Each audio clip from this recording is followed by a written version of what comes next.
Fue la mujer que arrancó los corsés de la historia y le devolvió el aire a las mujeres.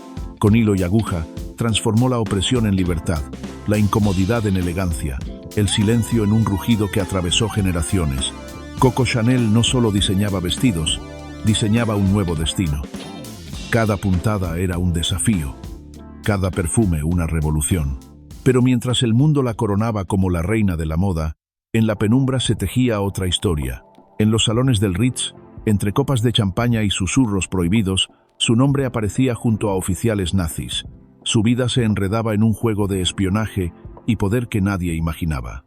La heroína que liberaba a las mujeres se convertía en sospechosa. La diosa del estilo se enfrentaba a la mancha imborrable de la traición. Coco Chanel fue huérfana y emperatriz, visionaria y fugitiva, mito y sombra. Una mujer que aprendió desde niña que la pobreza podía ser disfrazada con dignidad, que la soledad podía convertirse en un arma, y que la moda no era simple tela, sino la forma más silenciosa y mortal de conquistar al mundo. Su nombre, grabado en perlas y tweed, permanece como un emblema eterno, pero detrás del brillo late una pregunta que divide a la historia. ¿Fue un ángel que dio alas a las mujeres o una sombra que pactó con la oscuridad? Gabrielle Bonheur Chanel nació en 1883 en Saumur, un pequeño pueblo de Francia, y desde el primer respiro la vida le negó el lujo que más tarde dominaría. Su madre, agotada por la miseria, murió cuando Coco apenas tenía 12 años. Su padre, incapaz de cargar con 5 hijos, la abandonó sin mirar atrás. No quedó un hogar, solo el frío de un convento en Aubassin, donde las monjas vestidas de negro y blanco se convirtieron en sus primeras siluetas, y el eco de las campanas fue la música de su niñez rota. En aquel orfanato, mientras otras niñas aceptaban el destino de la obediencia, Coco observaba con rabia y con hambre. El hilo y la aguja eran las únicas herramientas que le ofrecían, y con ellas empezó a remendar no solo telas, sino su orgullo desgarrado. Allí aprendió que la costura no era un pasatiempo, era un arma. Cada puntada era un recordatorio de que no dependía de nadie, de que el abandono de su padre y la indiferencia del mundo podían transformarse en disciplina, en ambición, en desafío. El convento le enseñó austeridad, líneas rectas, la belleza de la simplicidad. Los vitrales, la piedra gris, la sobriedad casi militar de los hábitos se grabaron en su memoria como un código secreto. Años más tarde, cuando sus diseños conquistaron París, esa infancia austera resurgiría en vestidos de líneas limpias y en colores absolutos, blanco, negro, beige. Todo su estilo nació de esa infancia donde no había adornos, solo vacío que debía llenarse con ingenio. Pero más allá de la estética, lo que se forjó fue el carácter. Gabrielle aprendió a no pedir, a no suplicar, a no esperar compasión. Aprendió a fingir, a erguirse como si la pobreza fuera invisible, a sonreír mientras el hambre la quemaba por dentro. Esa capacidad de reinventarse, de convertir la vulnerabilidad en máscara, fue la semilla de Coco Chanel, la mujer que más tarde convencería al mundo de que la elegancia podía construirse incluso desde las cenizas. Cuando salió del convento, no era una niña rescatada, era un alma endurecida. Había visto de cerca la fragilidad humana y juró nunca más depender de nadie. Con una aguja entre los dedos y una determinación feroz en los ojos, empezó a caminar hacia un destino que todavía parecía imposible. París no sabía su nombre, el mundo no sospechaba su llegada, pero en lo más hondo de esa huérfana abandonada ya ardía la llama que pronto incendiaría la historia de la moda. Cuando Gabrielle salió del convento, el mundo no la esperaba con los brazos abiertos. Sobrevivía como costurera en pequeños talleres y cantaba por las noches en cafés oscuros, donde los hombres la llamaban Coco, un apodo nacido de una canción que repetía una y otra vez para distraer la tristeza.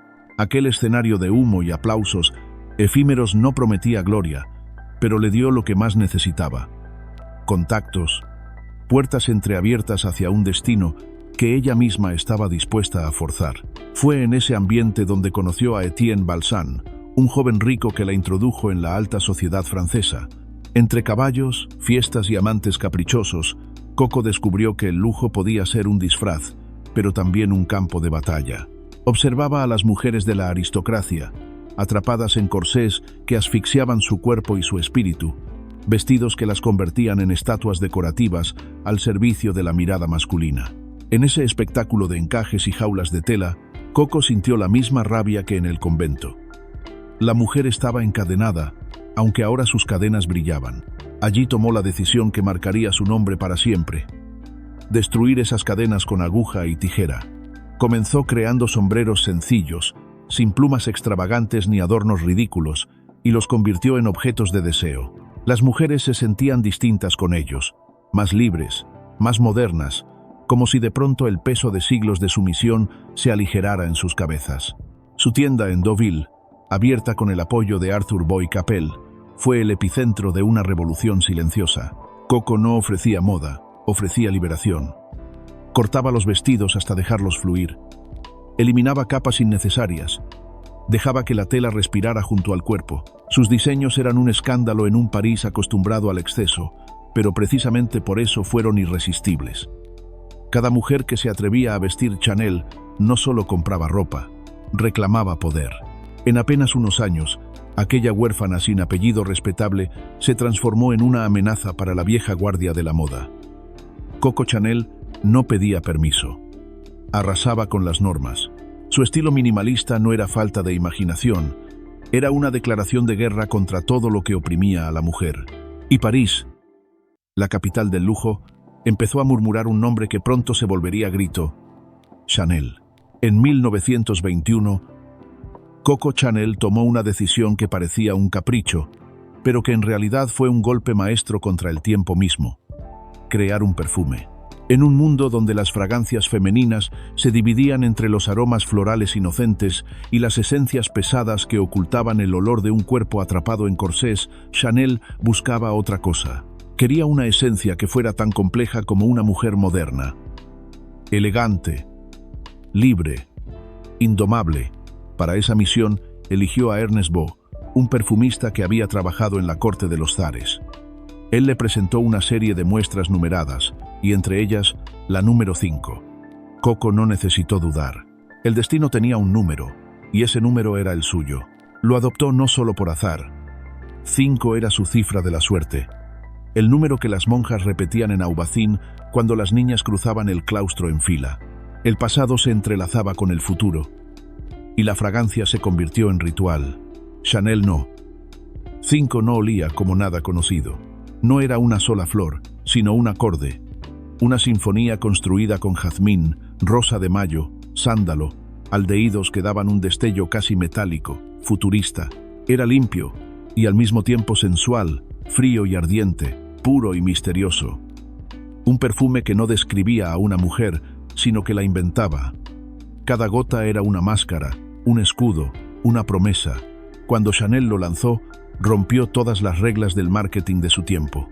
No eligió un frasco recargado, sino un recipiente geométrico, austero, casi medicinal, con un tapón que recordaba a los cortes arquitectónicos de la Place Vendôme. No había exceso, había pureza, como si el perfume fuera un secreto encerrado en cristal. El minimalismo se volvió lujo. El impacto fue inmediato. Las mujeres de la élite parisina, acostumbradas a fragancias previsibles, se convirtieron en adictas a ese aroma que parecía imposible de definir. Chanel no. 5 no solo se llevaba en la piel, se llevaba en la memoria. Era el olor de la modernidad, de la mujer que ya no pedía permiso para existir. Y entonces llegó el golpe de genio definitivo: Marilyn Monroe. Cuando en una entrevista le preguntaron qué usaba para dormir, respondió con una sonrisa: solo unas gotas de Chanel no. 5. Aquella frase, lanzada como un suspiro, convirtió el perfume en leyenda.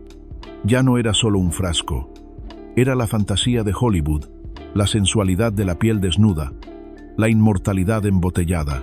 Pero detrás de la magia también había ambición. Coco Chanel, con la astucia de una estratega, no quería solo un producto, quería un imperio. Firmó un acuerdo con los hermanos Wertheimer para producir el perfume a gran escala. Al principio parecía un trato ventajoso, pero con el tiempo descubrió que había cedido más de lo que imaginaba. Ellos controlaban la mayor parte de las ganancias. Coco, obsesionada con recuperar su poder sobre No. 5, libró batallas legales y personales que durarían décadas. Ese conflicto revelaba algo más profundo. Chanel no concebía la idea de perder el control sobre su creación. El No 5 no era un simple perfume, era su alma destilada, la prueba de que la infancia austera, el abandono, el hambre, podían convertirse en oro líquido. Cada botella era un trozo de su vida embalsamado para siempre. Con el tiempo, Chanel No 5 se transformó en un mito universal. Fue el aroma que acompañó guerras y reconciliaciones, amantes secretos y estrellas de cine. Fue el olor que definió el siglo XX y que aún hoy se vende cada 30 segundos en alguna parte del mundo. Un perfume que desafió al tiempo, como si cada gota fuera un pacto de eternidad.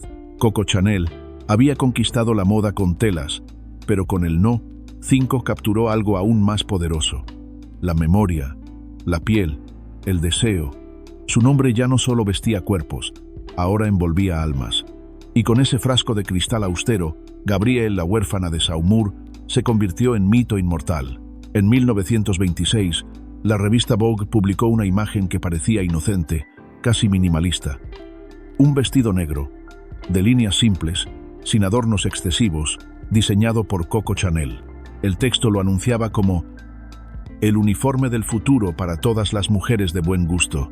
Pocos sospechaban que aquella prenda, apodada pronto el Little Black Dress, iba a convertirse en una de las armas más poderosas de la historia de la moda. Hasta entonces, el negro había sido un color de luto, un recordatorio de la muerte y la austeridad. Era el tono de las monjas, de los funerales, de la seriedad. Chanel lo arrancó de las sombras y lo convirtió en símbolo de sofisticación. Con un solo gesto, despojó al color de su tristeza y lo transformó en un manifiesto de independencia. Ahora, una mujer vestida de negro ya no estaba de duelo. Estaba conquistando el mundo. El vestido no era un capricho estético, era una declaración política. En un tiempo en que los ropajes femeninos estaban saturados de encajes, bordados y corsés disfrazados de lujo, Chanel apostó por la sencillez radical. Su diseño abrazaba la silueta sin aprisionarla, dejaba que el cuerpo respirara, permitía a la mujer moverse, trabajar, vivir. Era la unión perfecta entre comodidad y autoridad. El impacto fue inmediato. Actrices de cine mudo y estrellas de la vida nocturna adoptaron el Little Black Dress como uniforme de modernidad. Las calles de París comenzaron a llenarse de mujeres que, al vestirlo, parecían despojarse de siglos de sumisión. El vestido era un espejo, reflejaba una nueva femineidad que no se disculpaba, que no temía ser sobria, directa, incluso peligrosa. La guerra mundial y las crisis económicas reforzaron su poder. En tiempos de escasez, el negro ofrecía sobriedad y resistencia. En fiestas clandestinas y salones de jazz, el Little Black Dress brillaba con más fuerza que cualquier joya. Se convirtió en un código secreto entre mujeres que querían ser vistas no como muñecas decorativas, sino como protagonistas de su propia historia. Décadas después, el vestido alcanzaría la eternidad en el cine. Audrey Hepburn, con su silueta frágil y su mirada inmensa, lo llevó en Breakfast at Tiffany's. Aquella imagen de una mujer sola, desayunando frente a un escaparate de joyas, convirtió al Little Black Dress en leyenda global. Ya no era solo moda, era un símbolo cultural. Pero detrás de ese triunfo había una verdad más profunda. Coco Chanel había entendido lo que nadie antes. La moda no debía gritar, debía susurrar con fuerza. El negro, en su aparente silencio, decía más que 1000 colores. Contenía misterio, autoridad, sensualidad. Era un vacío cargado de significado, como si cada mujer que lo usara se apropiara de su propio destino. El Little Black Dress rompió la última frontera, la de la clase social. En él, una mujer rica y una mujer humilde podían compartir la misma silueta, el mismo poder. Chanel lo había concebido como un uniforme democrático, una prenda que unía y liberaba. Nunca antes un vestido había tenido tanta fuerza como herramienta de igualdad. Con el pequeño vestido negro, Coco Chanel no solo cambió el armario femenino, cambió la forma en que el mundo miraba a las mujeres. Transformó el color del luto en la bandera de una nueva era, y en ese acto elevó la moda al rango de revolución silenciosa. Cuando las sirenas de guerra comenzaron a sacudir París en 1940, la ciudad que había sido capital del lujo y la frivolidad se transformó en un tablero de ajedrez oscuro. Las luces de los cabarets se apagaron, los escaparates se cubrieron con cortinas y el eco de los pasos militares alemanes resonó en los bulevares.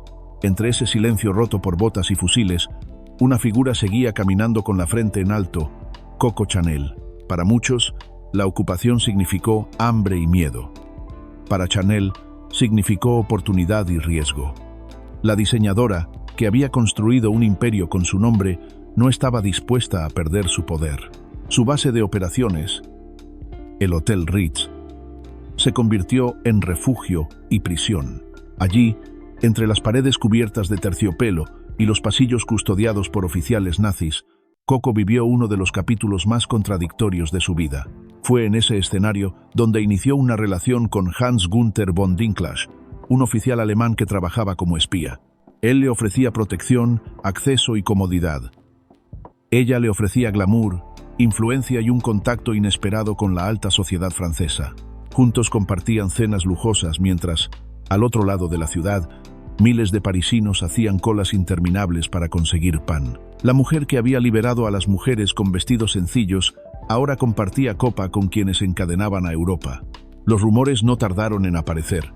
Chanel fue acusada de haber actuado como agente de inteligencia al servicio alemán bajo el nombre en clave Westminster, en honor a su antiguo amante inglés, el duque de Westminster. Según documentos desclasificados años más tarde, participó en una operación llamada Modelo, cuyo objetivo era negociar un pacto de paz entre Alemania y Gran Bretaña. No era simplemente una diseñadora que buscaba sobrevivir, era una pieza en el ajedrez geopolítico. Pero la guerra no solo le brindó amantes y secretos, también le ofreció una posibilidad de venganza. Desde hacía años, Coco mantenía un conflicto con los hermanos Wertheimer, quienes controlaban la mayoría de las ganancias del perfume Chanel No. 5. Durante la ocupación, ella intentó aprovechar las leyes antisemitas que despojaban a los judíos de sus negocios, con la esperanza de recuperar el control total de su creación más famosa. Aquella maniobra, cruel y calculada, mostró a una Chanel dispuesta a todo por defender lo que consideraba suyo. El final de la guerra fue brutal para su reputación. Mientras París celebraba la liberación y las mujeres acusadas de colaborar con los nazis eran humilladas en las calles rapadas, golpeadas, marcadas con vergüenza, Coco Chanel fue detenida e interrogada. La sombra de la traición planeaba sobre ella. Sin embargo, a diferencia de tantas otras, no terminó ante un tribunal ni en la cárcel. Fue liberada rápidamente. ¿Por qué?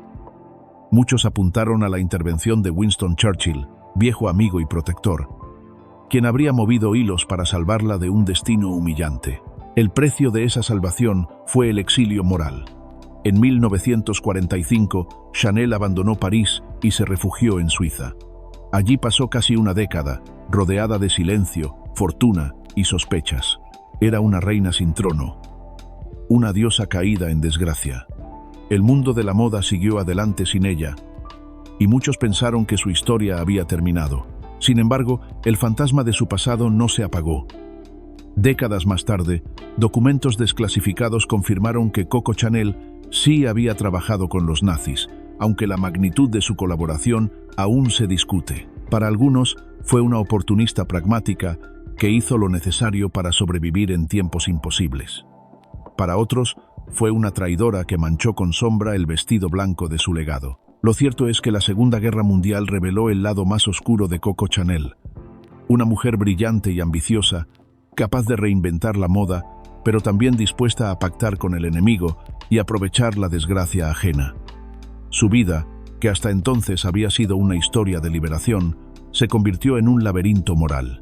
De las calles ocupadas de París a los lujosos salones del Ritz, Coco Chanel vivió la guerra como pocos. No fue víctima ni heroína. Fue protagonista de un capítulo ambiguo, lleno de secretos y sombras.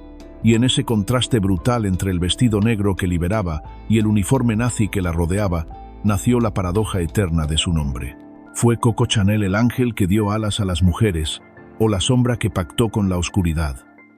La Segunda Guerra Mundial nunca dejó que esa pregunta tuviera una respuesta clara. Y quizá esa ambigüedad es lo que mantiene viva la fascinación por su figura. La certeza de que incluso los mitos más gloriosos esconden grietas imposibles de borrar. En 1954, Cuando Coco Chanel regresó a París, la ciudad había cambiado tanto como ella. Las ruinas de la guerra todavía se sentían en las calles, pero en la moda reinaba un nuevo imperio. Christian Dior y su New Look, sus vestidos voluminosos, con faldas que rozaban el suelo y cinturas ceñidas, devolvían a las mujeres a la silueta que Coco había desterrado 3 décadas antes. El mundo parecía haber olvidado a la mujer que había liberado a millones con líneas rectas y vestidos que respiraban libertad. Tenía 71 años, llevaba casi una década en el exilio suizo y su nombre estaba manchado por sospechas de colaboración con los nazis. Muchos pensaban que estaba acabada, pero Coco no conocía la palabra rendición. Había aprendido desde niña, en el convento, que la única manera de sobrevivir era levantarse de las cenizas, y ahora, frente a la dictadura estética del New Look, sintió que era el momento de atacar de nuevo. El 5 de febrero de 1954, Chanel presentó su nueva colección en la Rue Cambon, en la misma casa que había sido su fortaleza en los años dorados. Los periodistas y críticos la recibieron con escepticismo, incluso con burla. Una anciana intentando revivir glorias pasadas, murmuraban. Pero cuando las modelos comenzaron a caminar, París contuvo la respiración.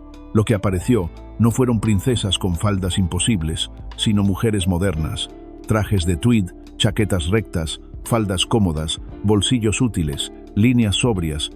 Chanel no proponía un disfraz, proponía un uniforme para la nueva mujer trabajadora de la posguerra. Una mujer que ya no quería parecer una muñeca, sino caminar con autoridad en oficinas, cafés, calles y salones. La prensa francesa la criticó duramente. Un fracaso total, escribieron algunos diarios. Dijeron que su estilo estaba muerto, que era una reliquia de otro tiempo.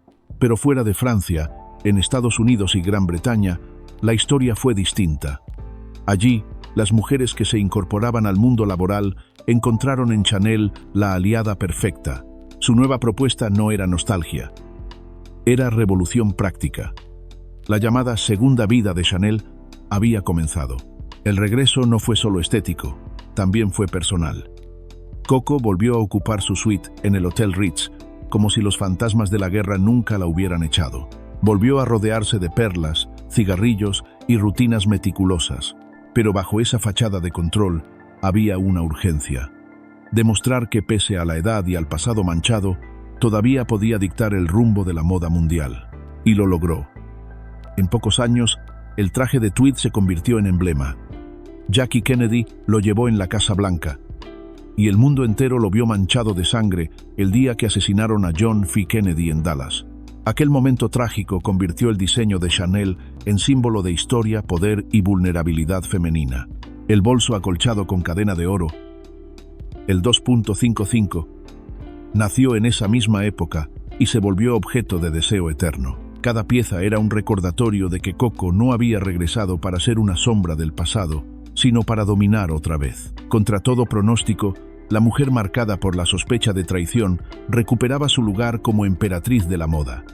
Era como si su vida, siempre hecha de contradicciones, se reinventara una vez más. El mundo había cambiado, pero Coco Chanel volvió a imponer sus reglas. Con 70 años derrotó a los críticos, resucitó un imperio y transformó nuevamente el armario de las mujeres. Su regreso no fue solo un triunfo de la moda, fue un acto de venganza contra todos los que la habían dado por muerta. La mujer que había sido acusada de pactar con la oscuridad regresaba vestida de tweed claro, con perlas brillando en el cuello y con una certeza feroz: nada podía destruir a Chanel. Ni la pobreza, ni el abandono, ni la guerra, ni el escándalo. Su estilo, como su nombre, estaba destinado a permanecer. El regreso de Coco Chanel no fue un simple retorno a las pasarelas. Fue el renacimiento de un imperio que no conocía fronteras. En los años 50 y 60, mientras el mundo entero se reconstruía después de la devastación, Chanel transformaba su nombre en algo más que moda, en un símbolo universal de poder, lujo y modernidad. Su casa en la Rue Cambon volvió a latir como un corazón en medio de París. Allí, en el famoso salón con espejos donde ella observaba cada desfile desde las escaleras, se diseñaban piezas que trascendían estaciones. El traje de tweed, con sus chaquetas rectas y botones dorados, se convirtió en uniforme de la élite política y cultural. Actrices de Hollywood, Primeras damas y aristócratas europeas desfilaban con Chanel no solo como clientas, sino como embajadoras de un nuevo estilo de vida. Pero Coco no se conformó con vestir cuerpos. Quería impregnar el aire, adornar las manos, habitar los deseos más íntimos. Retomó la producción de perfumes, reforzó la expansión de Chanel número 5 y lanzó nuevas fragancias que consolidaron a la Maison como una potencia mundial en cosmética. Cada botella era un recordatorio de que el lujo podía embotellarse, transportarse y conquistar territorios lejanos. La joyería y los accesorios también se convirtieron en terreno de dominio. Sus collares de perlas, antes símbolo de aristocracia, se transformaron en un accesorio cotidiano de la mujer moderna. El bolso acolchado 2.55, con su correa de cadena dorada, se volvió un objeto de culto. Práctico, elegante, eterno. No era un simple complemento, era un manifiesto portátil de independencia. Lo que diferenciaba a Chanel de otros diseñadores de su tiempo era su capacidad de construir un universo completo. Mientras otros ofrecían colecciones pasajeras, ella ofrecía un estilo de vida. Ser mujer Chanel significaba habitar un imaginario. Independencia, sobriedad, misterio. No era solo la prenda, era la actitud, la silueta, la manera de encender un cigarrillo y mirar al mundo con una mezcla de desafío y elegancia. La expansión global fue imparable. En Nueva York, Londres y Tokio, Chanel se convirtió en sinónimo de estatus. Las revistas la aclamaban, las celebridades la buscaban, y los críticos que antes habían anunciado su caída ahora la reconocían como la emperatriz que había sobrevivido a todo. Su moda no tenía edad ni geografía. Podía vestir a una adolescente rebelde en Manhattan o a una aristócrata madura en Roma, y en ambos casos, la mujer se sentía parte de una hermandad secreta. Sin embargo, detrás del brillo de la expansión, también se escondía una mujer solitaria. Coco nunca se casó, nunca formó una familia, y pasaba sus noches en la suite del Ritz, rodeada de espejos y silencio. Mientras su nombre conquistaba el planeta, su vida íntima se consumía en rutinas solitarias. Tal vez esa soledad fue el precio de la grandeza. El imperio Chanel no fue solo un triunfo económico, fue una victoria cultural. Cambió la forma en que el mundo entendía el lujo. Ya no era exceso ni ostentación, era sobriedad, permanencia, disciplina. Convirtió la moda en una religión silenciosa, donde el negro, el blanco y el beige eran dogmas. Y el estilo se volvió un credo que sobreviviría mucho más allá de su creadora.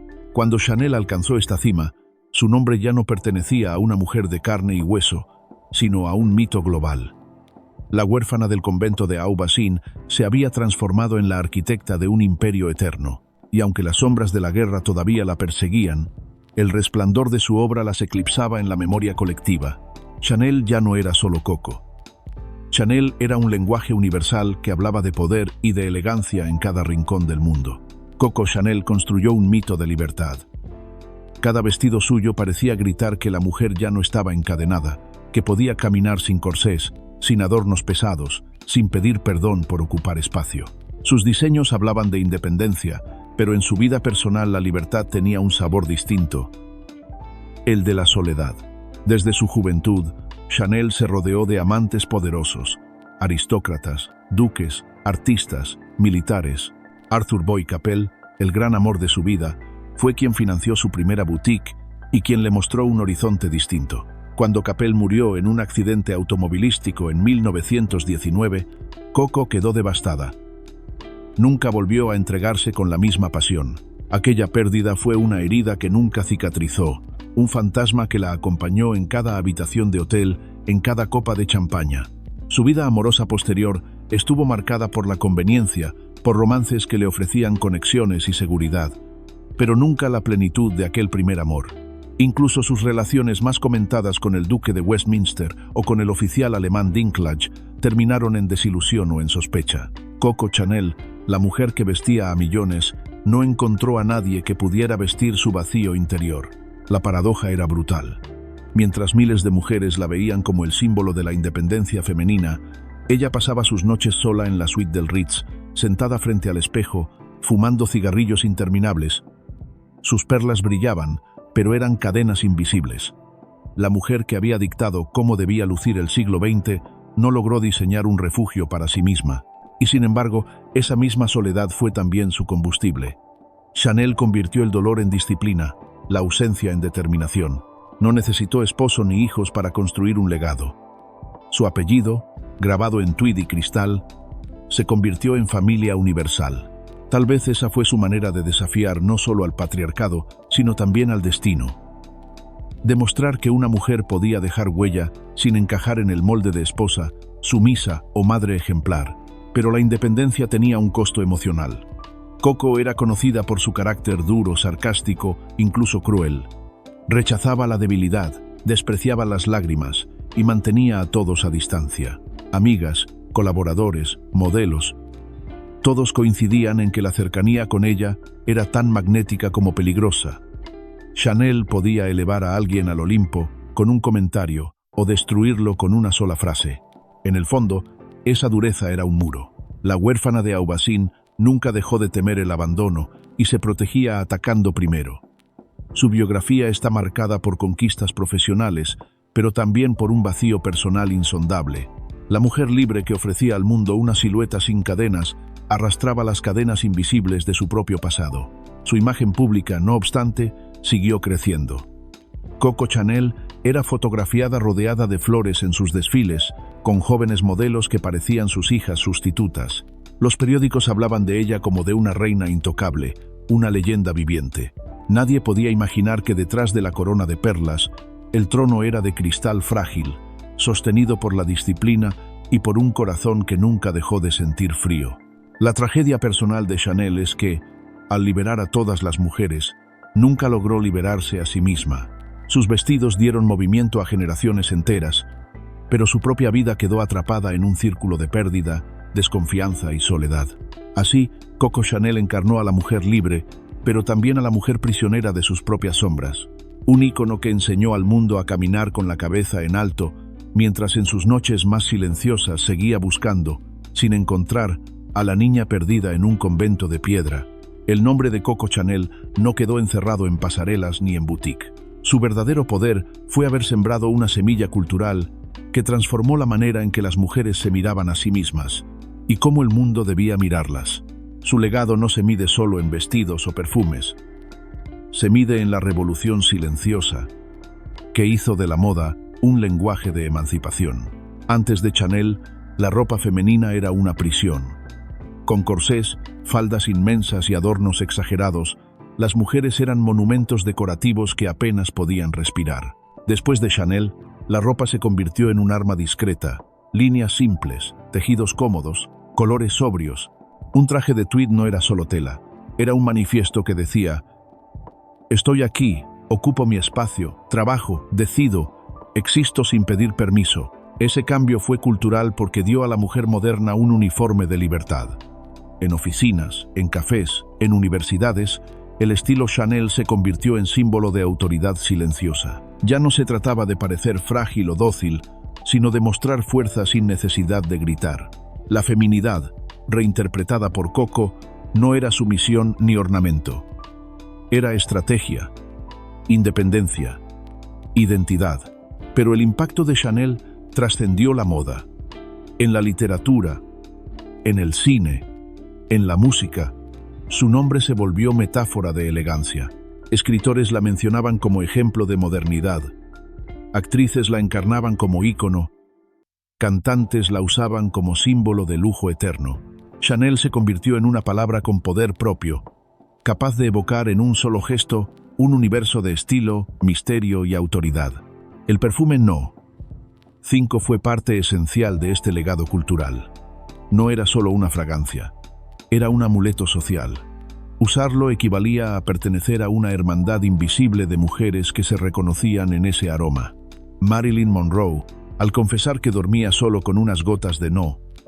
5, transformó ese perfume en mito cultural, en fantasía compartida por millones. La influencia social de Chanel también se manifestó en el concepto de lujo. Antes, el lujo estaba ligado a la ostentación. Más oro, más encajes, más adornos. Coco redefinió esa idea. Para ella, el lujo verdadero era sobriedad, perfección en lo esencial, permanencia más allá de la moda pasajera.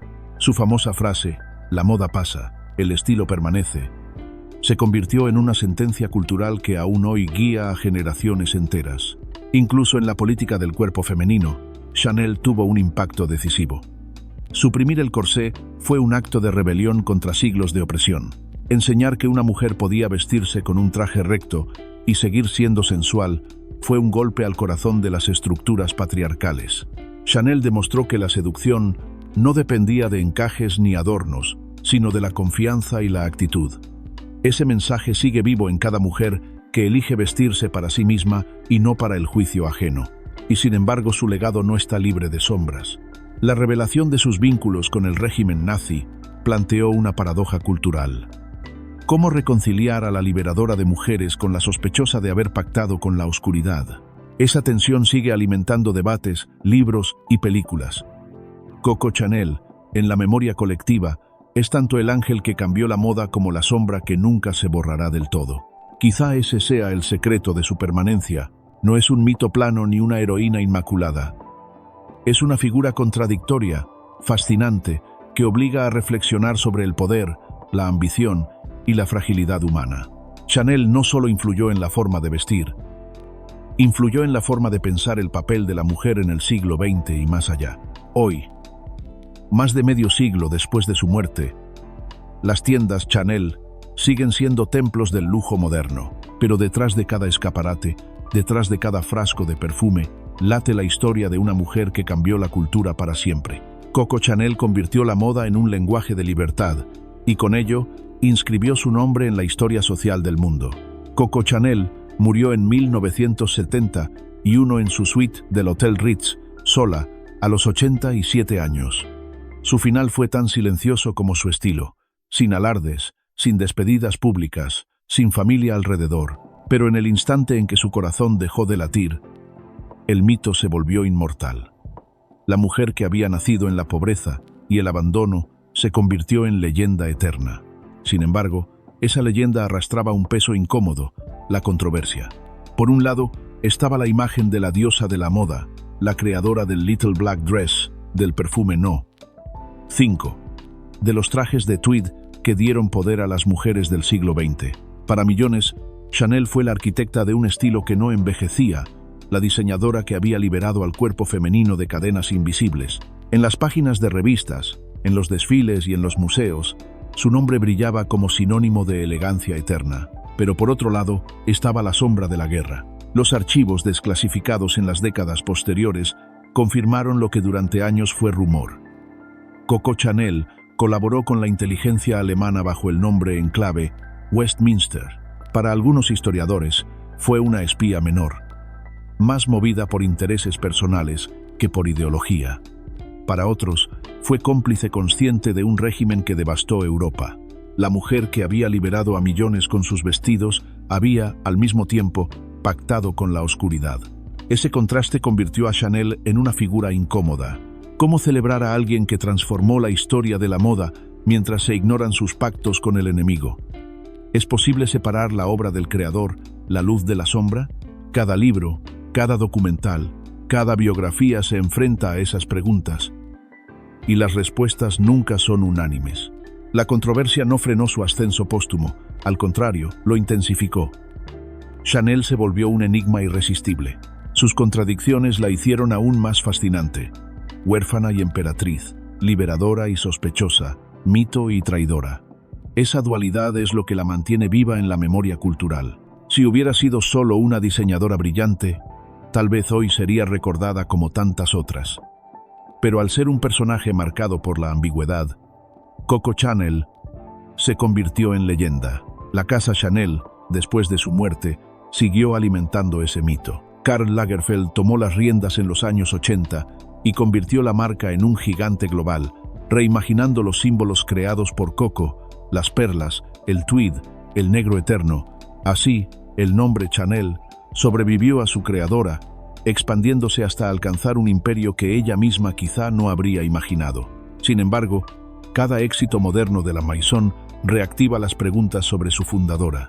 Cada vez que un perfume se vende, cada vez que un desfile de Chanel brilla en París, late la paradoja, el lujo eterno edificado por una mujer cuya vida estuvo marcada por la polémica. La leyenda y la controversia son inseparables. Coco Chanel no fue solo un ícono de estilo, fue un espejo en el que se reflejan las contradicciones del siglo XX. Modernidad y tradición, libertad y opresión, genialidad y sombra. Su legado no invita a la complacencia, sino a la reflexión. Y tal vez ahí reside su verdadera fuerza. Chanel no es un mito limpio ni perfecto. Es un mito humano. Una mujer que se reinventó desde la pobreza, que desafió las reglas, que conquistó el mundo y que, al mismo tiempo, cargó con culpas imposibles de borrar. Su historia nos obliga a aceptar que incluso los grandes símbolos de libertad pueden estar hechos de luces y tinieblas. Coco Chanel seguirá siendo, para siempre, una pregunta sin respuesta. ¿Fue un ángel de la moda o una sombra en la historia? El 10 de enero de 1971, Coco Chanel despertó en su suite del Hotel Ritz, como tantas veces durante casi 30 años. El día anterior había pasado horas revisando bocetos, dando órdenes a sus asistentes, soñando todavía con nuevas colecciones. A sus 87 años, no conocía otra forma de vivir que no fuera trabajando. Esa mañana, sin embargo, la rutina se quebró. Se recostó en su cama, suspiró y dijo sus últimas palabras. Así es como se muere. Minutos después, la mujer que había conquistado al mundo entero con hilo y aguja se fue en silencio. Su muerte no fue un final, sino un inicio. El nombre Chanel dejó de ser de carne y hueso para convertirse en mito absoluto. En las calles de París, en los escaparates de Nueva York, en las alfombras rojas de Hollywood, su legado continuó latiendo. Karl Lagerfeld, décadas más tarde, revitalizaría la Maison con la misma irreverencia que ella había sembrado, demostrando que el estilo de Coco no había caducado, solo se había transformado. El mensaje de Chanel, grabado en cada vestido negro, en cada frasco de No. 5, en cada chaqueta de tweed, sigue siendo el mismo. La verdadera elegancia no es apariencia, es actitud. La moda pasa, pero el estilo permanece. Y más allá de la controversia, más allá de los secretos oscuros de la guerra, lo cierto es que ninguna otra diseñadora logró lo que ella: convertir la moda en una revolución social, en un lenguaje universal de poder y libertad. Coco Chanel murió sola, pero su nombre nunca estuvo acompañado de tanto eco. Fue huérfana, amante, sospechosa, emperatriz. Fue ángel y sombra, y tal vez ahí, en esa mezcla irreconciliable, radica su grandeza, en mostrarnos que incluso las figuras más luminosas llevan cicatrices, y que esas cicatrices son las que las hacen eternas. Hoy, cada vez que una mujer se pone un vestido negro sencillo, un collar de perlas o una gota de Chanel No. 5, repite sin saberlo la lección de Gabriel. La moda es pasajera, pero el estilo, cuando nace de la rebeldía y del dolor, nunca muere. Coco Chanel ya no camina entre nosotros, pero su sombra y su luz siguen marcando el rumbo. Su historia no es solo la de una diseñadora, es la de una mujer que se convirtió en arma, en símbolo, en mito eterno.